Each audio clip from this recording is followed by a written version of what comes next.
All right, so we had to bring it back for week 2. So many of y'all have asked what kind of music I love to listen to, and this has been one of my favorite ones. And this is a track called Rendezvous by Social Club Misfits, and it's on their new album, Everyone Loves the Comeback Story. And it was put out by Capital CMG, which happens to be a sponsor of this podcast. And if you want to hear more songs that I love by them and others, you can check out my workout Spotify playlist, and I'll put the link in the description of this episode. Everyone has been asking me to have a Navy SEAL on the podcast.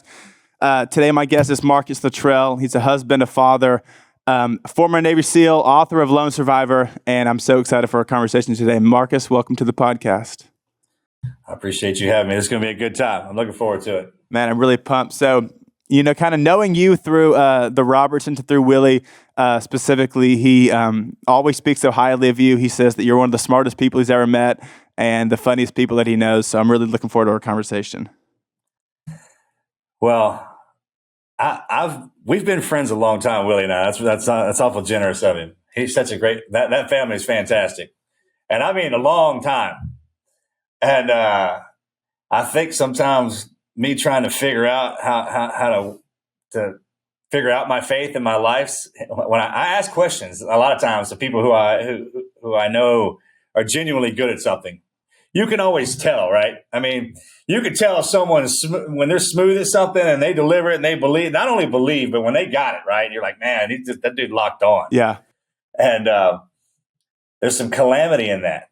But remember, there's calamity in learning, in life in itself. So I always had a good, I don't know why. That's probably the only gift God ever gave me, because it took everything else away from me when I came in, was my ability just to kind of laugh and take everything on board. Yeah. So growing up, you and your brother both wanted to be Navy SEALs. All the work that went into doing it and all the training and stuff, was it what you expected, or was it harder than you expected, or what was that like? All right. To put it into words for people, yes, it was a lot more difficult in ways that you can't imagine. And you hear people say that, especially the elders. They're great at that. Like, oh, it's hard, but in ways you can't imagine. I was like, well, why don't you help me imagine what I'm dealing with here, right? So back in the 1900s, we didn't have the internet, or there were no cell phones or anything like that. You had to have, there was a TV. We had TVs, but there was a book called a TV Guide, and you had to have your butt in front of a TV at a certain time. You could read this book when something was going to come on. So the information about Navy SEALs, there wasn't a lot of it out there at all. There was a few books and a couple of documentaries. And one of the documentaries was called The Silent Option. And I'll never forget when it came on, because this guy's voice. You know what I'm talking about? Like with men, like if we're sitting somewhere and somebody comes in and that freaking, like, especially if there's music involved, and there was in this, there was some music background, and old dude opened his mouth and started talking, and I was hooked right away. He's like, Navy SEALs get paid to take risks. They get sent into the worst places. And whatever that was kind of called to me. It's in a mysterious way, because I wasn't that type of person. I didn't like violence very much. I mean, I studied martial arts my whole life. It's because I was little bitty. My brother and I were real small. And so we had to learn how to defend ourselves. Our dad was real big on that. And but I got to tell you, doing all the training that I did, and I had guidance. I really did. But like with anything, if you read the manual and then go and get in it, applying the manual into your life so you can apply your life into the manual and run it out, well, that's the fun part. And if you don't remember that, it can get difficult. And with SEAL training, man, there's always something coming at us. So I think it was just how fast paced it was. Because there's no room. The way you get rid of all stupid stuff is put yourself in a position where nothing else matters but you're the guy to the right and the left of you, just getting through the situation. Because we never passed anything. I never made a good grade on anything. And even if we did come at the standard mark, this is the craziest part about this. So coming in, even at the standards that they set, they would beat us and cuss us. And I mean, guys freaking breaking bones and dying. And we're doing what they're saying. I mean, like, we're literally and doing it better. Like some of our guys, I'm getting fired up talking about Bud's training. Boy, what are you doing to me? And some of those guys, they exceeded the standards so well that the instructors got upset and beat them harder. Think about that. You know what I mean? And then that mindset kind of perpetuates itself. So that's what's created in the SEAL program.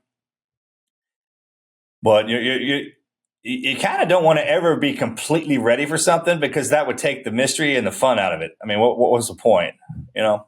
Well, you just said that you were a little guy, but you're actually, I mean, maybe you were little a while ago, but you're 6'5", and most Navy SEALs are not as tall and as big as you are. So how was that going into it? Did you have any like fears or reservations about being a bigger guy trying to do what they were doing?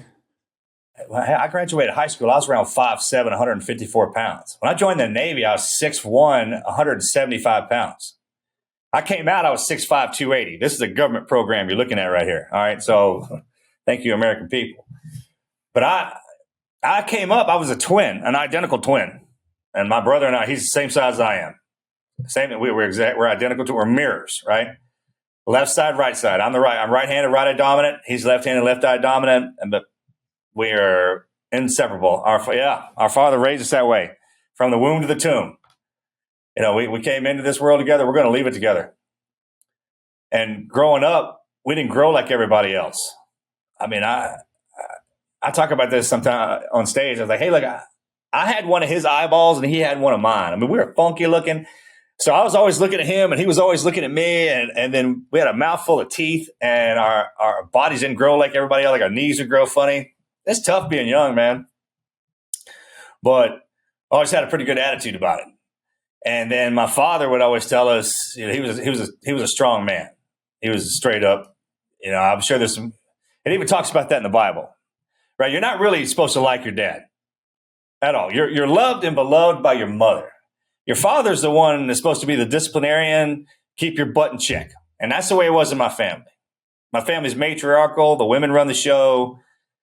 Matter of fact, the men in our family, they don't even want to see you until you can take care of yourself. That's it. Anytime they'd show up, as if the women called them in, and they would whip our butts, man, and then they'd leave again, for sure.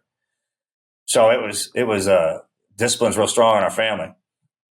But we still had to get out and work. I grew up on a horse farm and everything else like that. And the mentors that I had growing up down here, a lot of them, they were great. Because they would tell me, hey, look, trains run on rails. Dynamite comes in small packages. He goes, I could go on and on all day about that. It's like, I don't care what frame is wrapped around that spirit. It don't matter. It doesn't matter. Matter of fact, a lot of times that's designed to throw people off. Like, yeah, I look a certain way right now and I'm designed a certain way. But ultimately, at this stage of my life, it does more harm than good because of the way I look. Now I have to convince people that I'm a holy man. I'm like, hey, look, I'm here to help. I'm not here to hurt you at all. I can't. I mean, yeah, I know how to do that. I'm not here for that. How about that? Like, I literally spent the first part of my life thinking that's God's irony. Thinking I was like, this is what I want to do, Lord. I'm gonna be a warrior. I want people to be afraid of me. Not knowing that on this back end, I have a family. I got everyone. I have to talk to people. That was crazy. Yeah. That was crazy. Well, even outside of the buds training and stuff, just the physical exercise that you put in to be able to do what you were able to do, was there times, did you view that more as a job, or did you enjoy just going in there and just doing a bunch of crazy workouts? That's a great question. You're talking about once I got in, right? Yeah. No. It consumes you. You can't help it. Let me tell you something. I can feel that part of me still there. That's why when we talk about this, it lights up, and I try my hardest to stay away from it. But no, son. No wife, no kids. That was my brother and I's arrangement. 0 to 40. Like, you spend the first 40 years of your life trying to figure out the man you're not. And the Bible talks the first 40 years, in darkness.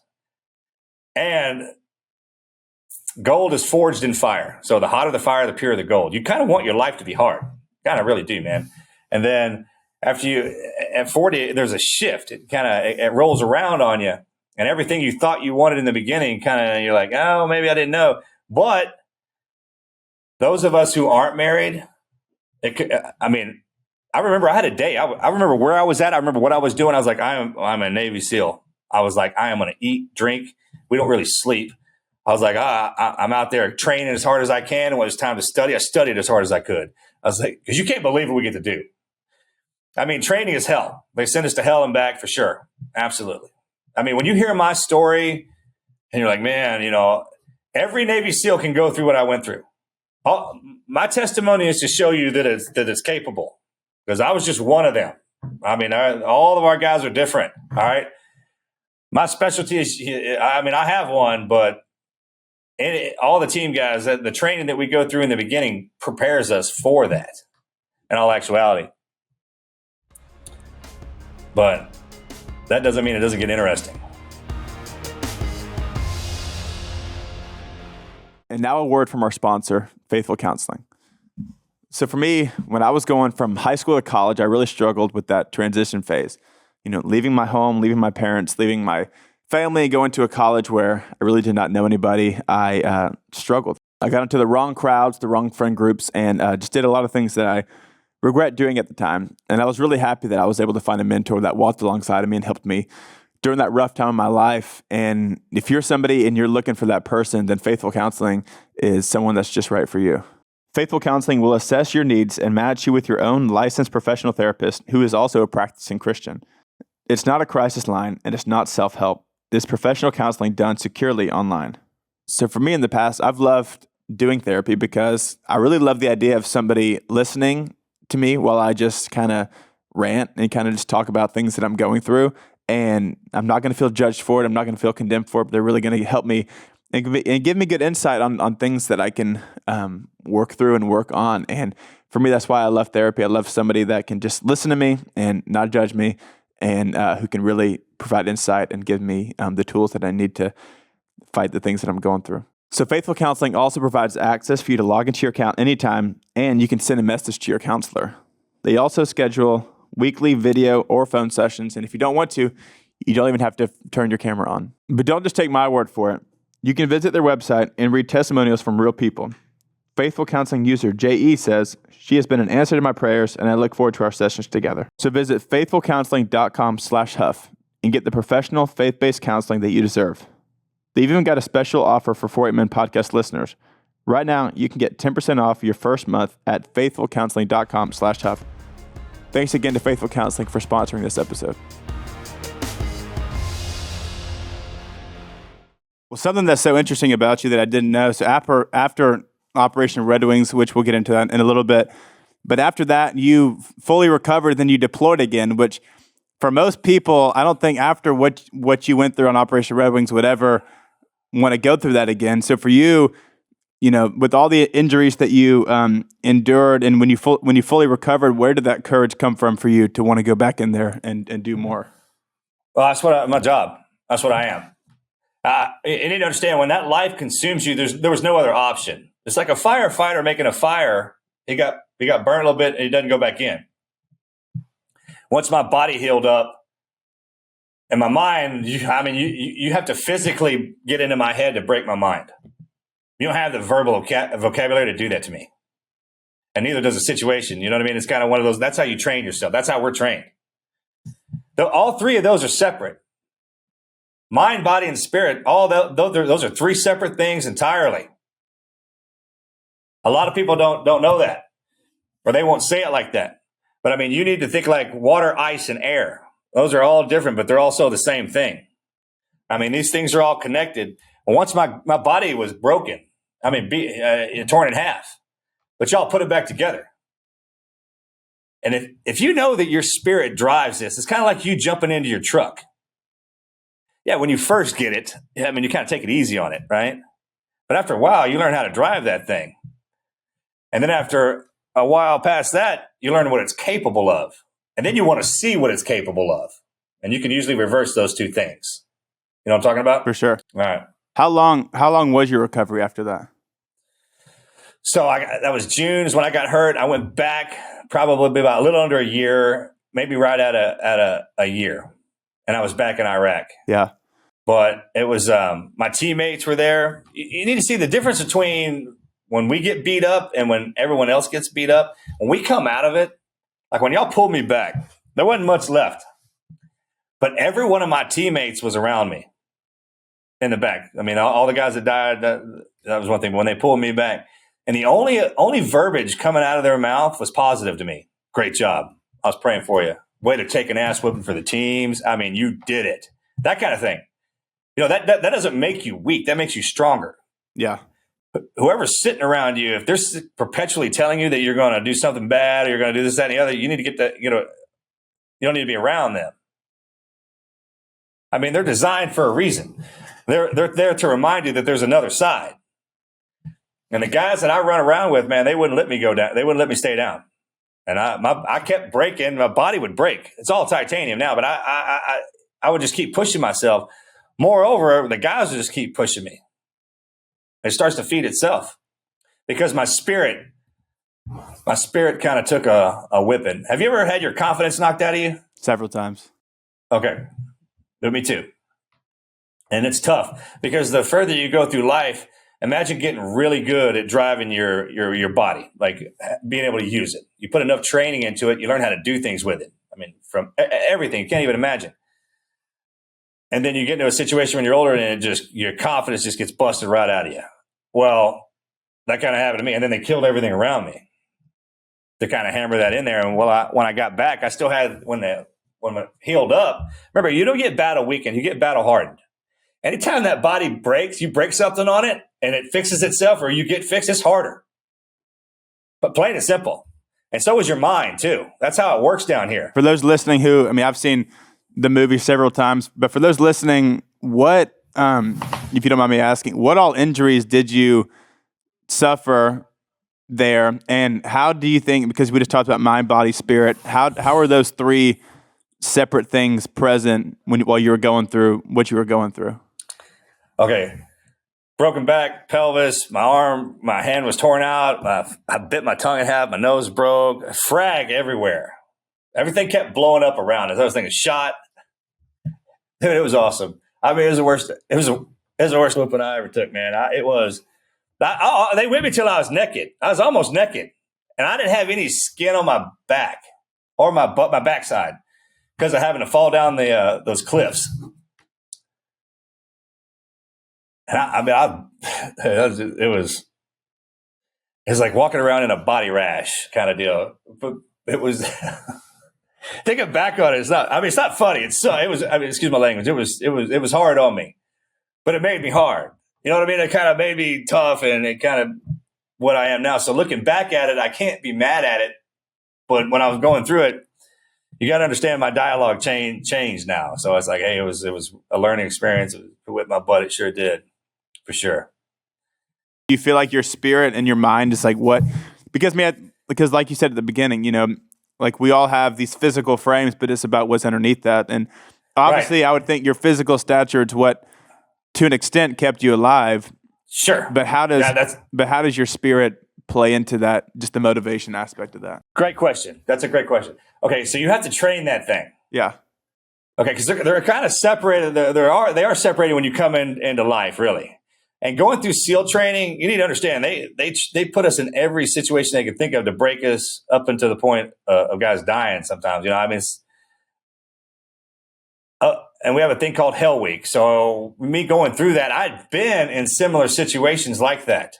Not that long, mind you, and not that severe, but I had been in a lot of them that were very, very severe and difficult. So I knew what I was capable of already. And then they kept pushing me and pushing me and pushing me up until the point, hey, they whipped me good. I was, I'm not going to say I won. I didn't win. I learned a lesson out there. I got humbled quick, man. I sure did. Now it's different. You want to go at me now, you got to take me all the way back to that spot and then further. That's what those situations do to a person. But and that's what every situation in life is designed to do to you. In order to grow an inch, you have to move that body an inch, right? You have to get up. Like the further you travel, the more you learn. I read a statistic one time said 53% of all people don't even leave the town they grew up in. I mean, think about that. Well, that's more of an opinion than perspective, because that comes throughout life too. Age is rank. That's the best thing down here. It's like, because you can't get ahead of it or behind it. You can study ahead of it. Like, hey, I've been hanging out with this guy. He was 80, and yeah, I get some wisdom in there, but you're still going to have to go through life to apply it. For sure. And that's the coolest part about it. Over the years, But was there any unique things that you would do to get back into shape? okay, that's a great question. What's the best way to explain this to everybody? I get online, I'll see all the workouts, and they're great. There's so many workouts now that there's no reason for you not to be in shape. Even if you don't like working out, we can put you on a diet that will get you in shape. Now, you need to understand, like I was born small, so my whole life I wanted to put on weight. So when people complain to me about, oh, I'm too big, I want to lose weight, that doesn't mean anything to me. I don't even hear you. I'm like, what are you talking about losing weight? If you're big, that's beautiful to me. And I was so small, I wanted to be the bigger guy. And as you go through life, I mean, there are certain things designed for certain people. The joy in life is to figure out which one that is. So if you've heard, for those of you who haven't heard, and through your life, you're going to hear mind, body, and spirit. And we said it a few times here on the show already, mind, body, and spirit. Some people are born into this world into straight body systems. When they're growing up, they only play sports. You ask them, like, hey, why do you know they go to the gym? You can see it when they walk in. You're like, hey, that dude works out. That girl works out. So they obviously a body person because they spend a lot of time sculpting that. A lot of times you'll get a person who was born into that realm, into the body person, and they won't go to church.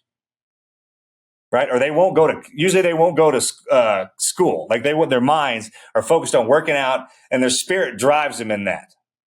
Then you'll get some people who are mind people, like are geeks and nerds and everyone who spends time in the library all the time. And all they do is read and study. I'm like, why? And they don't ever go to the gym. And then obviously you have people who are spirits. They walk around with beads and crystals and everything on them, and they won't go to the gym, and they really don't even like going to school. They're just free spirits. You can see them. And then when they're in church and everything like that, very rarely do you have people who train all three of those. But look at, you know what I mean? So look at your body. I know you train that thing. I did. Right? Yeah. Okay, thank you. I also know you train your spirit because of your family. Mm-hmm. So knowing what happens when you train your body, look at the results. Not only do I know you're training, I know you train it hard. Your body, I know you work out. So if you train your spirit like that, you can hear it. People can feel it. Also, if you train your mind just as much as you train your spirit and your body, man, when you get all three of those running together, they open up doors. And that's the way it's designed to work. Life in itself used to just train the body to no avail. I mean, especially with the men, you're supposed to be outside, and we'd look like this naturally. And then the wife comes online. Each phase of life is designed to teach a part of your body, whether you want to or not. So that's a lot of people get frustrated with that, and they don't want to study. But over time, what happens is like guys who work out real hard, their body starts to break down. So then what are they going to do? Well, they wind up in school. I mean, like warriors always wind up reading poetry. Think about that. You can't be a body person and beat yourself to death your whole life. You'll either die or you'll transition. And I think the part of life as you grow older is for that to happen. It's for you to transition. Like I trained my whole life to do this job. And my transition now is to turn around and teach what you taught me, what I learned from everybody else. That's the gift. And if you do that, man, it really helps you understand what you've learned. Like I didn't think about any of this till I had to start talking to y'all about it. It was just a part of my life. I just had to go through it. And yeah, it was tools in my toolbox, but I didn't ultimately understand it until I had to give it back. Yeah. How have you incorporated all those different, because I've actually really never thought about that. That's so true. Like if you overemphasize one thing, then you neglect other things. So in your life, how have you tried to balance all those different aspects of training? That's a great question. Because it is. I think that's why Paul said it. Like, because physical, it is training, and then if we're training for godliness, like there is like disciplinary things that we can put into practice that actually do that. And even school, like if I never study, I'm not going to make good grades. By and large, there are some people that don't have to study that can make good grades. But by and large, if I don't study, I'm not going to make good grades. And if I don't work out hard, I'm not going to be big. I'm not going to have the body I want to have. And spiritual, if I don't read or pray or worship, then I'm not going to have the relationship with God that I might desire to have. So for you, how have you like intentionally put into practice ways to kind of help all three of those areas in your life? Okay, so I was one of the guys that got separated.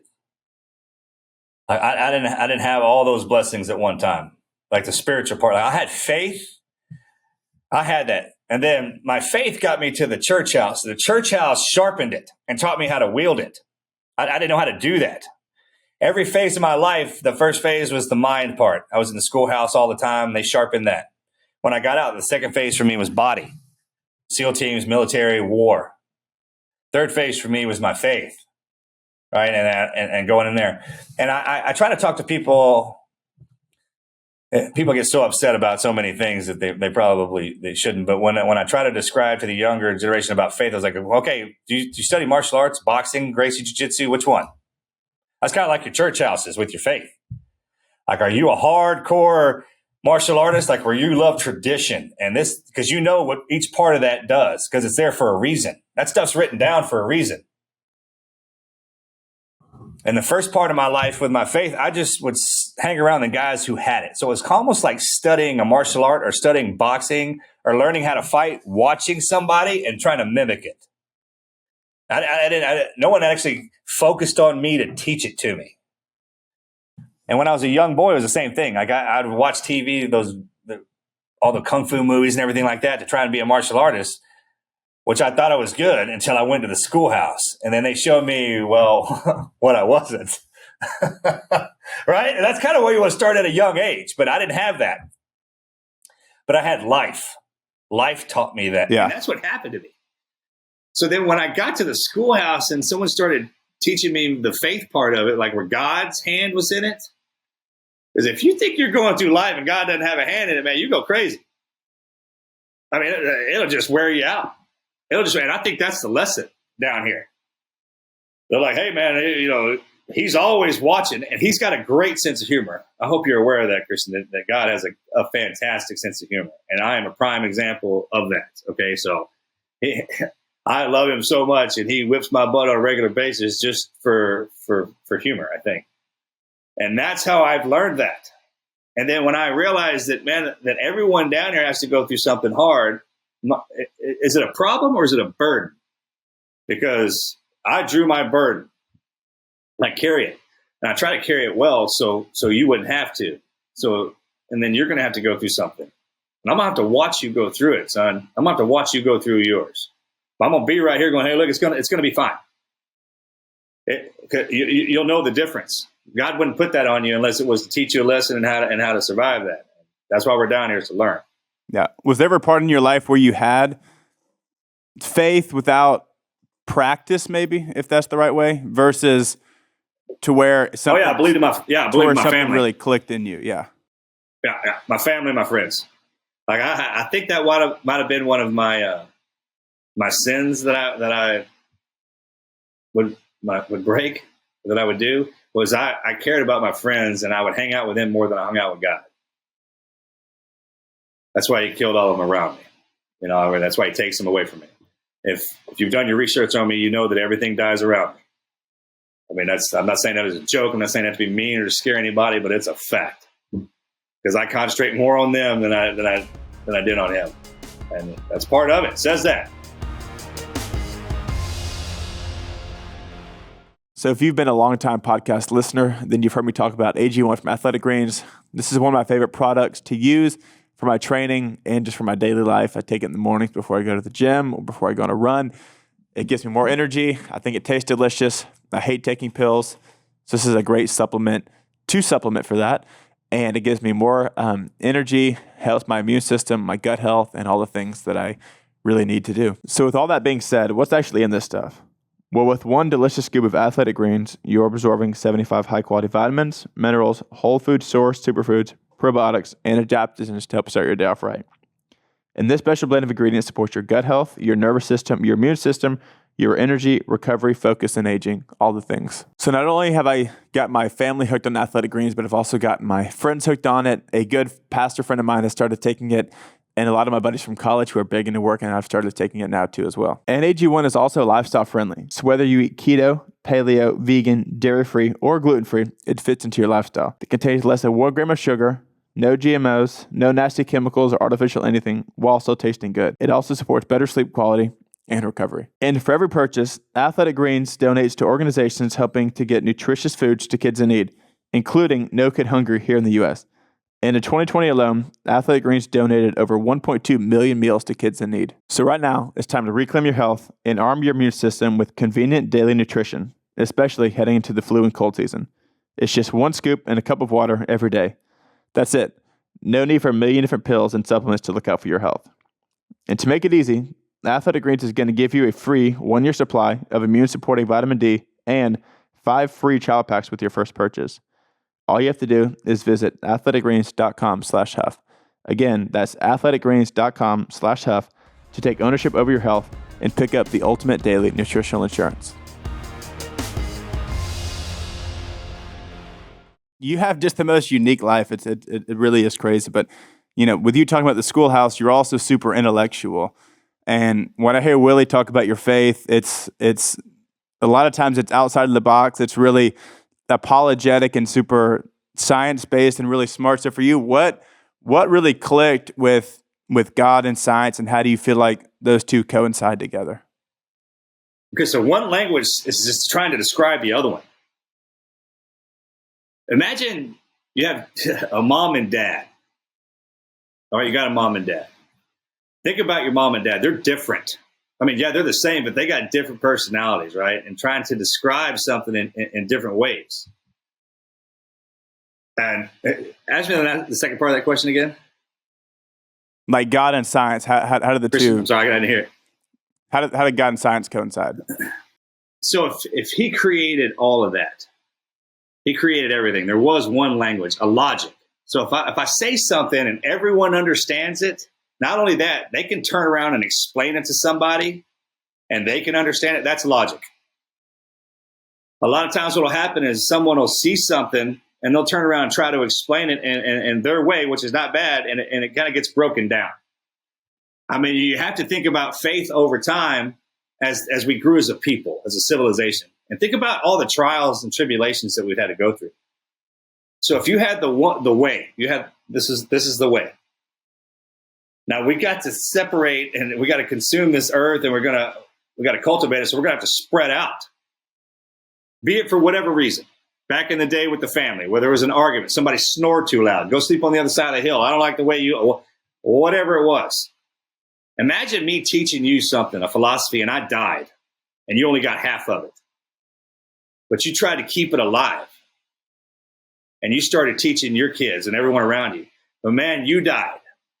A lot of times people were living a long time, and then there was times in this age where we didn't live very long at all.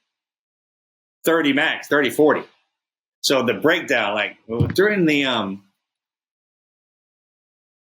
Alexander the Great, when all those nations were conquering the world, the average age of those guys was 30s. That's when they were dying. Think about that. Think about guys like us in our 30s, how we would do things. It's physical. If you don't like my way, I'm going to kill you. That kind of thing. I mean, life is chaos without your elders around, or if you don't have that wisdom. You got to think the first war that went down where the guy's trying to get back in the garden, right? I mean, I don't know that for a fact, but it makes sense. And guys will argue or do just out of sport. So the godliness comes in there when it's kind of like, I always knew that existed because I believed in my family. My father, my mother was there. They came me two different sides of those perspectives. Then my friends would come in and they would reinforce it. Now, sometimes I wouldn't understand it. I'm like, how do you know that? And they were like, God showed me. Well, I was like, well, he didn't show me that way. I'm like, well, yeah, no kidding. But I didn't understand that as a kid. I'm like, what? Well, why wouldn't God show me like that? And like, what? That was for him. That was his gift. You have your own, depending on what time that goes in. So when you say, how do you know that God existed? I'm like, well, how are you here? I'm like, well, that doesn't answer my question. Okay. Well, do you believe in your dad? He was here. Yeah. What about your great, great, great, great grandfather? Did you know him? No. Well, how do you know he existed? Well, because I'm here. Oh, so you don't actually have to see him. You can have proof that there's a pass down, right? And I, thinking logically like that, I was like, okay. And it says it even says in the Bible how different we are. Someone broke it down for me one time that, there's different blood types down here. Did you know that? Okay. When I say that, most people don't pay attention. Yeah. So there's 4 different blood types and there's 8 different blood groups, right? So when I say you have different blood than me, a lot of people just shrug that off. I'm like, you mean you run on completely different fuel than I do? What keeps you alive is the only thing common down here is water. Even people eat different food. The only thing we consume down here that's the same is water and air, and that's the same thing. Other than that, man, you got to think. So what runs on the same fuel can be completely different. If I'm talking about a race car and you're talking about a speedboat, yeah, they're kind of vehicles of transportation, man, but they're completely different. That's the way the human form is designed. And over time, there's hybrids. Like you can have people, because of the way things splice together over time, they have all kinds of skill sets. There's people down here who get sick. There's people down here who don't at all. People who are strong, people who are weak. There's people who cry when they talk about their emotions. And then there's people down here who are homicidal maniacs and will kill you so fast, they're worse than they're a virus. So every living thing down here on earth has a human walking around like it. Think about it like that. I've heard it said like that. It made a lot of sense to me. I was like, yeah, there's some people down here that are viruses, man. No, they'll kill you quick. They attack. There's snakes. Like there's people down here that'll kill you in 10 seconds. We got snakes like that. I mean, the way he said it to me, he's like, that's why kids' books are written around animals, and we talk about our spirit. I mean, good Lord, there's a whole species of humans devoted to the spirit, the Native Americans. They can teach you all about that. I mean, that gets overlooked. And it almost feels like over time, if you look back over history, all the suffering we're doing, and especially with our generation, the wars and the pandemics, I mean, you got biblical freezes. I'm like, why do you make people go through that? You know why? You know why you go through stuff like that? It's not for punishment, although you think it is, especially when you're in it. But it's not. Thank you very much. You know what the best part it does is it produces a family because you're going through it with somebody. That one thing about the military and SEAL training is that we suffer together. So it doesn't matter what else comes in front of us. It doesn't matter. Everything else is like wasted time. It's just, we want to do something good. So as a country, how would we become a family again? We'd have to be in hard times. Well, we're kind of in the middle of that right now. Well, it's so interesting you brought that up, because something that I feel like I wrestle with, I feel like even just everyone in their faith wrestle with, if you look at James, where it says, consider it pure joy when you face many trials, when you face trials of many kind. Is that something that you feel like being a SEAL instilled in you, or does that feel like, something that you've kind of always had innately in you, or how have you gotten to a point where you really, if a trial comes, how do you consider it with joy, or how do you kind of just accept that? James was on point with that. That's like James swinging a baseball bat around and smacking you right in the face with it. Because that's what he's talking about, SEAL training. If you sign up for that, you're knowingly getting your butt whipped every single day, multiple times a day, and you want more. That's a thing. Guys who play sports want to do that in any capacity. First of all, if you don't go out and try to get in something, life will just weigh you down. It's too heavy by yourself. It's almost like, best way I try to explain it is that when you come in as a baby, you can't take care of yourself, can't do anything. You actually have to move around to make that thing grow. Your parents move you around, everything kind of grows in between. And then there's steps along the way to make you stronger and stronger and stronger, mind, body, and spirit. If you stop progressing in any of those forms, especially at a young age, life will get so heavy that you'll die. It'll crush you because everyone else keeps moving. That's how you know life's its own thing, because when we die, it just keeps going. So for you, I mean, all the different physical sides of training, buds training, going off to secluded places and getting these workouts in. How do you, I don't know what your training regimen is like now. Obviously, it's not as difficult as it was, I'm sure, 20 years ago. That's a great question. Okay, so one of my instructors, one of my chiefs was the best. He was the best at it. My dad said it a little different way, but he said like this, hey, look, get titles out of it. Like just remove all like Navy, Air Force. Imagine we're just a clan of people right here. And at your age, you want to go on adventures around the world. All right. So in order to do that, because it's a hostile place, I'm going to train you to be a badass. I'm going to train you to fight, live off the ground, make fire, dig in the ground, everything. I mean, I'm going to teach you things like you can't even imagine, son. And yeah, I'm going to give you the best weapons I got. I'm going to give you the best literature I got. I'm going to bring the best people I have around to teach you. Even if you're not going to be the best, you're going to be good at it. And when you get a bunch of people who are good at something, then you become the best. Usually if you have one person who's the best at something, everybody else will sit back because humans are lazy, kind of, and they'll be like, he's got it, right? Man, but that's not how we work, right? So each guy's got a skill set, and they get really, really good at it. And then you get good at your buddy's skill sets because you're always working with them. And that perpetuates itself. And then you just become unstoppable. For sure. Well, I have this one question. I'm just kind of interested just to hear your perspective on it, kind of your maybe your journey on it, if that's maybe the right word. But if you spend your whole life and really what you do, what you love, dedicated to to this idea of being a specialist, like you said, a Navy SEAL is a specialist. You do things that people can't imagine and all these other things. How do you feel like the discipline that comes with that, and almost like this switch that you have to really flip to get into these spaces? How do you feel like you transition from that to going back and being at home and being a normal person, following Jesus in this crazy world, but also exercising self-control, but also still battling with things that you've been through? How do you feel like, I don't know, like how have you walked that out? Because I feel like that's something. That's a great question. And when Jesus is behind you, it's a lot easier. Because when you wake up in the morning, break it down into thirds. Like he's going to get up in the morning, we're going to go work out. We're going to do the body thing first. Or there's like, hey, we're going to wake up in the morning, we're going to read first. Or we're going to get up in the morning and we're going to go to church first, right? And then just kind of if you try to carry the day, it's too heavy. Let the day carry you. Birds get carried by the wind, fish get carried by the water, humans should get carried by their day. Imagine you stand, hypothetically in your head, I want you to put your mind here. It's like, okay, you get up in the morning, you're in your area. Imagine instead of you moving around, that God moves the people around you, to you. And your job is to do what you do. Stay in your lane. You feel like, hey, somebody gets delivered to me. You'll see the situation. He'll have you prepped for it. And just be yourself, man, and do your thing. Now, you can go out of your way. That's what free will is down here. I mean, when they say you fell short of heaven, it's like, man, we kind of screwed up and we drew life. We ever paid attention to the words we use down here?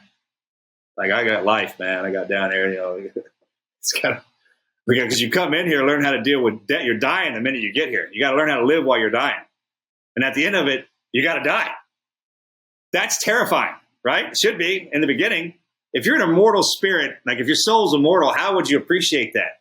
Man, especially if you messed up. God would stick you in a place where you're like, oh, yeah, you're going to feel it. I'm going to give you life. How many years did you draw? Well, no one knows. When they say children are innocent because they die when they're young, it's because, man, they didn't have to do very many years down here. They didn't mess up. I mean, this is kind of how I had to look at it, right? I was like, so if I don't know, right now I'm at 46 years and counting, man, I'm trying to be the best I can to get back home to heaven. And it helps you when you turn it around, like, hey, any situation I go to get in now is because God put me in there. I would take everything that I learned throughout my life, because those were gifts, and use them to help the situation to better it, not to make it worse. And if you don't have somebody there to guide you on all those aspects, because they change throughout the day and throughout the life. I mean, first part of your life, like I said, you could be always working your body out, getting beat to death, or working really hard. And then a little bit you're studying, a little bit you're going to church, and then it'll switch on you. And if you don't have any, like if you don't have this feeling like you're doing something wrong, like if you're on the right path, then you're on the right path. That's what that feeling's for. Yeah. Especially if you're walking with God. Okay, just if you will, just kind of step back and look at your life. And I don't mean, this is hard to do, but I mean, what happens at what part of your day? And when I say the thirds, I mean, think about it. Like when you get up, man, there's a lot of stuff. You're moving around, you're doing all kinds of stuff. And there's times you're sitting in front of the TV where your eyes are taken, and your brain, right, are feeding. Then you eat, and you go out and you do something else. So if you can step back and calculate your life like that, it'll let you know your body lets you know where it wants to be and what it wants to do. And that's kind of God driving you in that direction. It's real easy to overlook a lot of the simplest things because of how fast paced everything is around us. And that's okay. I mean, it's supposed to be like that. We do that to ourselves. Especially when you're coming into it as a young man or a young lady, it's going to seem fast paced. It's going to seem like it's going to consume you. I have a lot of my younger athletes and a lot of young ones coming up. I was like, man, how do you get there where you're at? I mean, how does that even happen? And the fact that y'all asked me that question blows my mind, because I remember being, it's not that I couldn't do it. I just remember being right where you were at, and it seemed like yesterday. And what I would tell you is, if something presents itself to you, this is how you know God's working for you. Like if you're kind of sitting around and you get dropped in a situation, it should be exciting. Like challenges should be exciting. And never be afraid to learn to anybody else. I mean, those are the treasures in life. God even says that. He's like, those are the people are the flowers and candy of life. So, I mean, if you're sitting there, and this is how it works for me. I don't know if there's some people out there it works for too. So I'm sitting there and I'm listening, trying to think. I'm like, God, I need some help with this. If you could just deliver it for me and someone could say it to me. Usually what he delivers to me is not what I want it to be wrapped in. Like it's somebody I don't want to talk to. I'm like, oh, I don't have time to even deal with that kind of personality. And it's not that I can't deal with that personality. There's just certain times when you're in certain moods. And I always remember that. So you'll be somewhere and you're like, I can handle something. I just can't handle this. God help me. And God will put you in the spot that you you don't want to handle. Not that you can't handle it. You just don't feel like handling it. Okay. And if that's going down, you're in good shape. You're in good shape. If you're miserable all the time and everybody that gets swung into your life says something miserable and is in misery, I mean, there's not one good person in there, not even your preacher. Like even if your preacher is just hell and fire and brimstone and in church every day, you might want to think about looking like switching some stuff up. That's all I'm saying. Because remember, free will. You can always show them the way. You can show them the path. Man, I can guide you. I can put the freaking glasses on you, man. I can't make you wear them. That's just kind of the way it is, man. It's just, and that's what you're supposed to learn down here, is you can willfully obey or you can willfully disobey. And my father would always tell me, this is when it comes to like your dads. He's like, hey, look, man, I'm not your friend. I'm not your friend at all. He's like, I'm your father. And I didn't understand why he would say this to me until it was time for me to step into that world. He's like, because there's got to be one person down here that keeps you in check. I do the craziest things with my friends. I still have the same crew I've had since we were boys. We've been together forever. So but around my kids and everybody else, I have to like enforce the rules. Somebody has to do that. And there's a reason for that. And here's how I knew my father was a great, great, great person. Because my friends loved him. Like my friends would hang out with him when we weren't around, and they were always talking about him, even though he was hard on me and would beat us. I mean, good Lord, he was something, man. It was different. I don't know how to explain that stuff, but it was worth it. And I always kept that in the back of my head. I'm like, my friends love this joke, man. He's got to be good. And I would see signs of that. But when he left, when he died, and I got put into that spot, is when I really started hearing his voice. Like when he really started talking to me, and everything he said to me up until that point, I could hear his voice, plain as day. And I was standing somewhere, even if I hadn't been in the situation, my father has. And I'll be sitting there and something will present itself. And even though my life has trained me for certain situations, I still get and it's supposed to be that way. That way it doesn't ever get boring. There are situations I get into, I'm like, okay, there's a variable in here I'm not aware of, or I wasn't trained, or I didn't prepare for, right? If that's happening to you, that's okay. You kind of want that. Guys like us especially. That's what keeps that fire going, that little unknown. Because you know as well as I do, when guys, like when everything's everything, like we're on the couch and it's comfortable, and you know where the wife, you know where the kids are, you got food in your belly, we get lazy. As soon as we conquer everything, man, we get lazy. You want to stay hungry. You want to keep that appetite. The minute you kind of, and I think that's why God made women he gave them the ability to shift on us real fast. Like everything will be fine. And then in a second, it'll be a hurricane. Like they get mad for some reason. And that's God's little funny way of keeping us steady. And in the same thing, keeping us on the edge. Like you want to stay sharp. You hear me, young man? I need you sharp. I need you to stay sharp. Mind, body, and spirit. You go into that gym, train that body, keep it looking like that. When you're resting your body, when you're laying down, you're stretching, train your mind. Let that thing study, all right?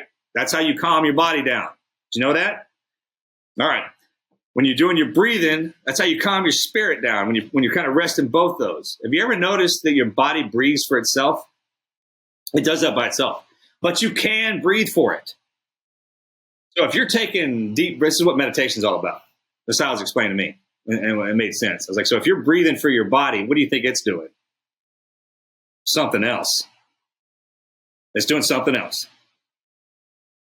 So that's why you take the time to take some breaths for it. And if you've ever noticed, you'll be in a situation and you'll consciously take one. You'll just do that. You don't even know why. And then you'll feel better afterwards. All right, that's you. That's your body saying, man, I need a damn break. You know what I mean? And that's what that's for. So ultimately, you're nothing without that breath. The minute you check on down here, God shoves that sucker in you. Think about it being attached to you. So every time you exhale, it gets to come out and breathe for a second. Then it goes back in like your shadow and hides. And you can calm that thing down and you can fire it up. Okay, so real fast. You can take this part out. I know we may be done, but just for your part, because I see that you train, all right? Okay, so check it out. When you go for a run, like when you really get into your pattern, you have a breathing tone. Do you know it? Okay. Everyone's is different. Usually it's like 2 in through the nose, 1 out through the mouth, but it's real fast. There's a second beat to it. You can count if you want to. This is what we were taught. So if you want to, and ultimately why you have to run is because you're training your breath. Not training your body, you're training your breath to exist when that body's moving like that. So if you sit down for 15 minutes and breathe like you're running, that's the same thing. All you have to do is just tell your body that, and it'll calm itself down. Ultimately, the person who loses a fight or loses any situation is the person who loses their cool first, which means you lost your breath first. So in our community, slow is smooth, smooth is fast. The one thing we don't lose our cool, man. We don't lose our cool, which means we don't lose our breath. We're constantly just kind of slow is smooth, smooth is fast, man. You just kind of, if you start to get fired up a little bit, you calm yourself down. And you can control that. You can train it. I tell my young guys that, if we could drop down and start doing push-ups right now, and in a minute, everyone would be out of shape, dying on the ground, breathing real hard. But if you go into the bedroom with your wife, you'll be doing push-ups for an hour, breathing hard and screaming and yelling. You'll never get tired. You just don't. It's because it's a mindset shift. It's still working out. It's a breath pattern. It's how you assimilate everything. And you have to learn how to control that down here. That's the gift. You got to work at it. Yeah. Yeah. Well, I really That's do. all I got, brother. I really do love what you said earlier, just about the idea of our day in thirds. And I really feel like I'm going to take that into practice and looking at how I can train, mind, body, and spirit every day like that. So I'm really excited. Marcus, you're the man. Thanks so much for joining me on this podcast and really being open and vulnerable with all the stuff that you went through with SEAL training and also your faith and just your journey along the way. None of us are perfect. And I just love hearing your vulnerability about your life and just all the things you've been through. So thanks so much for joining me today on the podcast. You bet, man. God bless you. Keep going. Charge it forward. God is great. Thank you, Jesus, for everything. And never lose that fire, man. Just keep going. We got nothing else, right? All right. Amen. Y'all take care.